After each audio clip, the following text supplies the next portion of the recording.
probably tell from the title, I'm building a trebuchet. As my past self is building the trebuchet, I will tell you a bit about the trebuchet. The trebuchet was one of the best siege machines in the Dark Ages. It could lob, at max efficiency, a 300-pound stone 200 yards. A trebuchet attack would crumble medieval walls and lay destruction on castles. The word trebuchet comes from the Middle French verb trebuche, meaning to tumble over. The first trebuchet was invented in China and was called the traction trebuchet. It was a type of rotating beam engine powered by human beings. A team of haulers pulled down on a network of ropes attached to the rear end of the machine's throwing arm, and an engineer would load the throwing arm with ammunition into a firing cup or sling. As this trebuchet was introduced to the rest of the world, better trebuchets were invented. Now that I'm basically done with building the trebuchet, it's time for me to make my sling, pouch, end pin, and counterweight.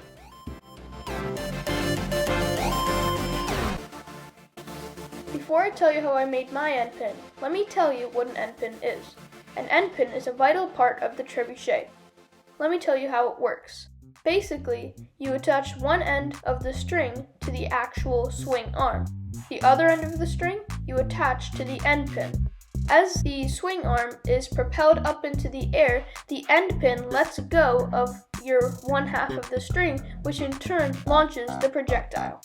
I made my end pin out of a paper clip which is held in place by duct tape.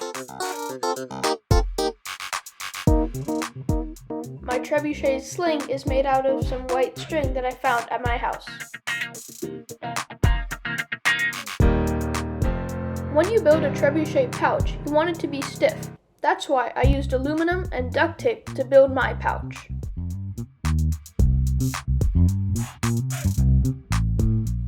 For my trebuchet counterweight, I used a pestle.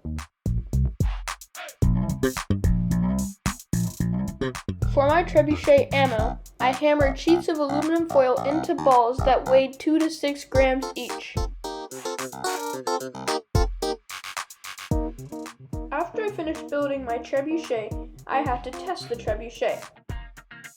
I filmed a video of me testing the trebuchet. This is the video you'll see in a few seconds. If you pay close attention to the video in the beginning, you'll see what an end pin does for a trebuchet.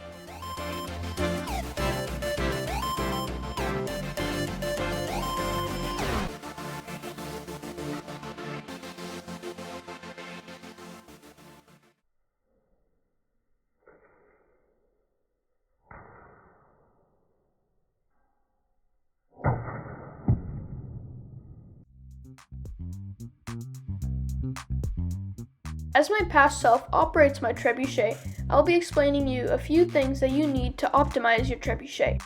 One thing you need is a perfect ratio between your counterweight to payload. The ratio is 133 to 1. That means if your payload is 1 gram, your counterweight needs to be approximately 133 grams. Another way you can establish this ratio is by measuring your payload arm times that by 20, and that's your ratio to 1. Additionally, you also need your payload arm to counterweight arm ratio to be 3.75 to 1. Finally, you want your sling to be just as long as your payload arm.